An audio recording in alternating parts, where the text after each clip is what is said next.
प्रश्न संख्या 6। प्रश्न, यदि किसी कूट भाषा में एप्पल को ETTPI लिखा जाता है तो दिल्ली को क्या लिखा जाएगा?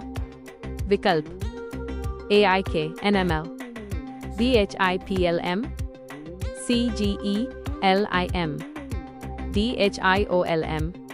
टिक टिक 1, टिक टिक 2, टिक टिक 3, टिक टिक 4, टिक टिक 5।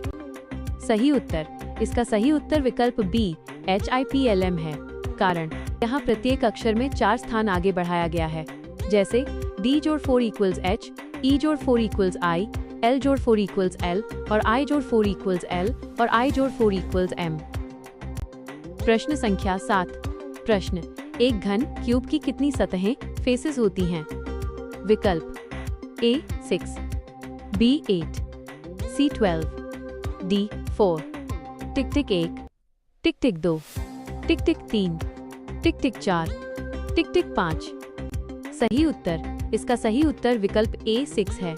कारण, एक मानक पासे या घन में कुल 6 वर्गाकार सतहें होती हैं। प्रश्न संख्या 8। प्रश्न, मानव शरीर की सबसे बड़ी ग्रंथि ग्लैंड कौन सी है?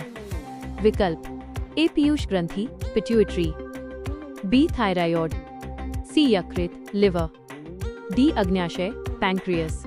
टिक टिक 1, टिक टिक 2, टिक टिक 3, टिक टिक 4, टिक टिक 5। सही उत्तर, इसका सही उत्तर विकल्प C यकृत बाइलिवर है।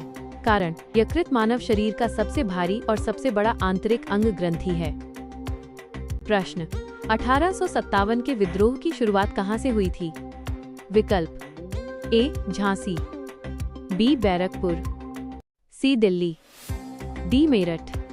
टिक टिक 1, टिक टिक 2, टिक टिक 3, टिक टिक 4, टिक टिक 5। सही उत्तर D मेरठ। कारण, 10 मई 1857 को मेरठ के सैनिकों ने औपचारिक रूप से विद्रोह शुरू किया था।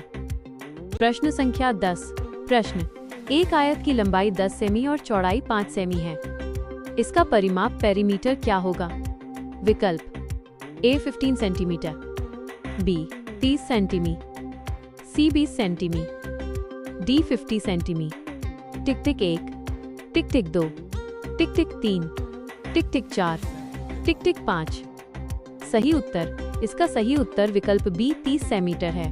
कारण, परिमाप का सूत्र 2 टाइम्स L जोड़ B है, यानी 2 टाइम्स 10 जोड़ 5 इक्वल्स 30। दोस्तों, अगर आप हर दिन कुछ नया सीखकर दूसरों से एक कदम आगे रहना चाहते हैं तो इस चैनल को अभी सब्सक्राइब करें, क्योंकि यहाँ ज्ञान सिर्फ मिलता नहीं, सीधा दिमाग में बैठता है।